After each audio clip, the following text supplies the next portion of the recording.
Hi guys! Good morning, good morning! Ayan, medyo matagal bago nakapag-vlog again. Naging busy over the weekend. And yun, sunod-sunod yung OT. And mga ganap. So anyway, in this video, i-discuss natin ang bagong-bagong news na naman na makakaapekto sa temporary foreign workers. So meron na namang nilabas, kaya hindi natin dapat ipagpaliban itong video na to. So if you're interested in this topic, please keep on watching.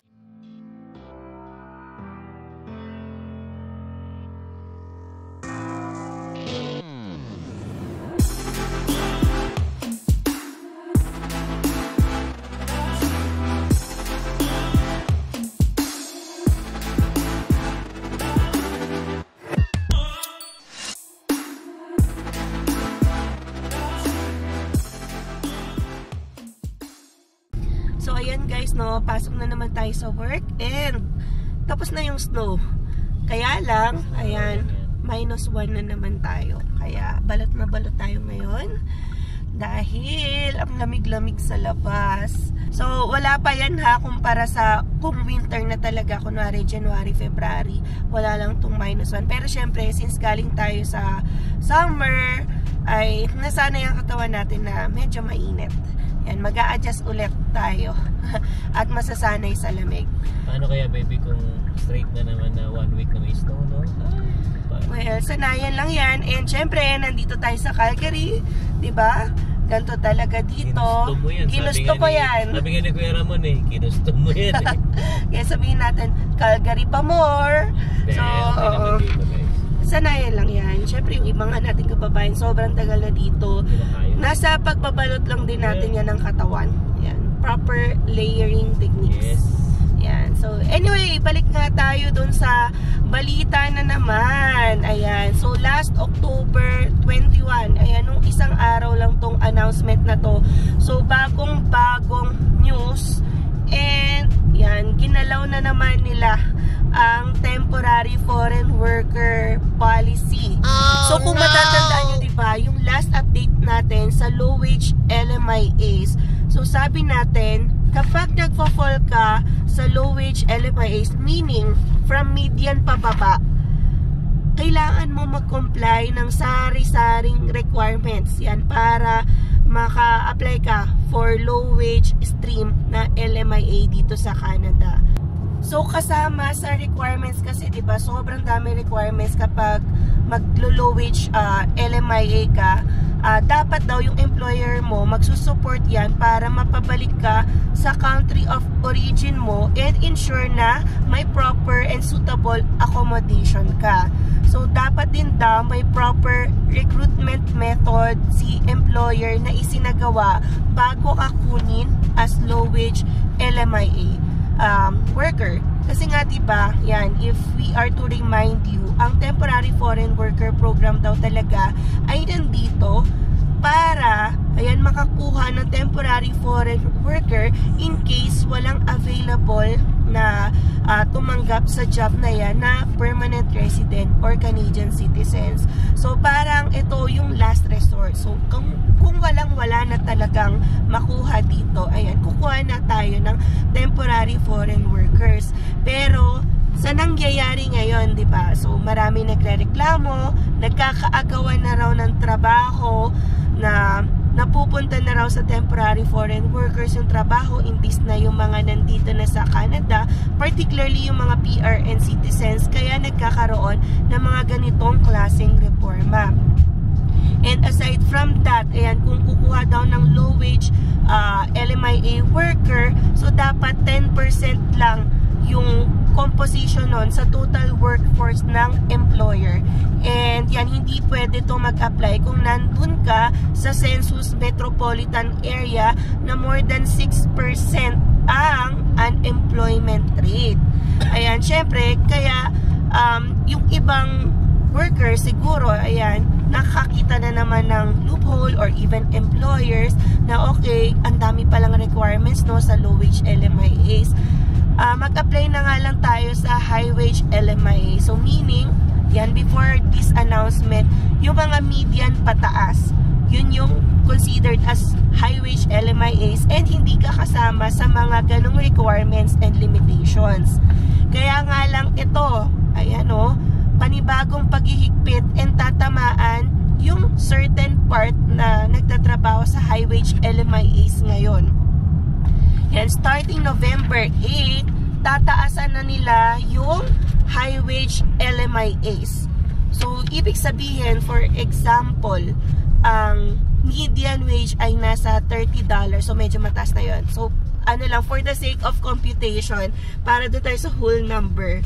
So, ibig sabihin, sa baba ng median wage na yan, yun yung tinatawag nating low wage LMIA. So, ibig sabihin, kung yung sahod mo ay nasa 28, 29, 27, ayan, considered ka na low wage LMIA and dapat mag-comply ka and yung employer mo sa requirements yan para maaprubahan ang yan, low wage LMIA mo. Pero ngayon nga, since meron tayong plus 20%, yan, imbis na $30 yung benchmark, yan, $30 an hour yung benchmark ng median, yan, mangyayari plus 20% nun. Ibig sabihin, imbis na 30 plus $6, ayan, nag-compute pa tayo. Kasi, plus 20% na yung magiging policy starting November 8. So, diba, maaapektuhan yung may mga sweldo ngayon na 31, 32, 33, 34, 35. Kasi isipin nila, kunwari, mag-end yung contract ko next year. Okay lang yun, hindi ako pasok sa low wage LMIA kasi high wage naman yung sahod ko. Pero guess what? Pasok ka na naman sa requirement na pang low wage LMIA because of that plus 20%. So, diba, mas pinarami nila ang nasasakop sa mga maraming requirements and prohibitions and limitations. So, masakit yan ha para sa mga magre-renew. For example, yan, $31 an hour ang sahod ko under LMIA. Tapos, magre-renew ako na akala ko walang problema. Ngayon, masasama ako sa daming requirements which is unsure tayo kung susuportahan tayo ng employer. Kasi sa dami ng requirements, ang daming magi-give up nun. So, nasa 20,000 to 30,000 guys yung maaapektuhan ng ganitong polisiya o reforma. So, ready ba kayo sa mga pagbabago na yun? So, kung feel nyo na matatamaan kayo, ayan, so dapat magsimula na kayong usapin yung employer nyo and i-gather nyo na yung mga additional documentary requirements. So, ensure that you are complying with that. Otherwise, yan, hindi marirenew yung LMIAs nyo. So, pagka gano'n na nangyari, uwi talaga sila? Uwi talaga kasi syempre, expired na yung permit mo at hindi na na-process yung renewal. So, sabi nga dito, ayan kasi nanood din ako ng live nung isang immigration lawyer na fina-follow ko. So, sabi niya, mostly connected na naman to sa politics. Hindi ako ma-politics dito, hindi naman tayo botante, pero nagsabi siya ng opinion niya. So, sabi niya kasi, ayan, because of the liberals nga, na ganito yung policy, nag-welcome na sobrang daming immigrants, and then, suddenly, babaguhin. Tapos, ang napapunish ngayon ay yung bad actors nga, syempre yun yung goal, pero nasasama yung mga good employers, which is, diba, parang bakit madadama yung mga good employers, good businesses sa mga ganitong prohibitions and restrictions where in fact, hindi naman nila kasalanan yung ganitong pangyayari. So, yun nga, sabi ng immigration lawyer na pinapanood ko, sabi, ay gusto ipakita ng liberals na inaayos nila yung government. Yan, para bumalik yung trust sa kanila ng mga Canadian citizens. Yan, yung mga local, syempre sila naman yung boboto at hindi yung mga newcomers. So, yun yung kanyang sinabi. So, yan yung effect na naman sa high wage stream. Yan, compared sa last time na low wage stream. Pero ito kasi tinatouch niya na rin yung low wage stream. Sinasama niya yung certain percentage nung nasa high wage stream. And guys, no, starting October 28, 2024, which is next week naman, ayan, sabi dito, another prohibition or pagbabago So, employers will no longer be able to use attestations from professional accountants or lawyers to prove their business legitimacy. So, before that kasi, pwede yung mga attestations ng lawyers and accountants para masabi na, oh, this business is legitimate. Pero ngayon, starting October 28, yan, you cannot use their attestations. Hindi ka na pwedeng lumapit sa accountants or sa lawyers para sabihin na legitimate yung business mo. So, ano yung gagawin? So, they will rely on the existing information on the sharing agreements ng provincial and territorial partners. So, para din daw mabawasan yung fraud, yung mga misrepresentation, and para ma-ensure na yung mga job offerings ng mga employers na ito ay legitimate and genuine. Yan, kasi syempre hindi naman din talaga mawawala sa isipan na may mga businesses na nagsusulputan lang para magbenta, for example, ng LMIAs, tapos mawawala na. Yan, para lang din, di ba, generate ng income or mapagkakitaan yung mga immigrants na yan walang masyadong alam sa policies dito sa Canada. Ayan. So, guys, no, sabi pa dito, ito warning. So, further adjustments will be made if needed. So, guys, sabi dito, wait, there's more coming. Pwede pa pandagdagan, pwede pa mapahirapan. Yan, damay-damay na lahat. Hindi lang dito na sasama ang mga bad actors, pati na rin yung mga good businesses. Kaya walang ligtas lahat. So, kung temporary foreign workers kayo or nasa LMIAs, ayan, this video is really for you. So, dapat alam nyo talaga yung mga pagbabago na nagaganap yan sa inyong programa.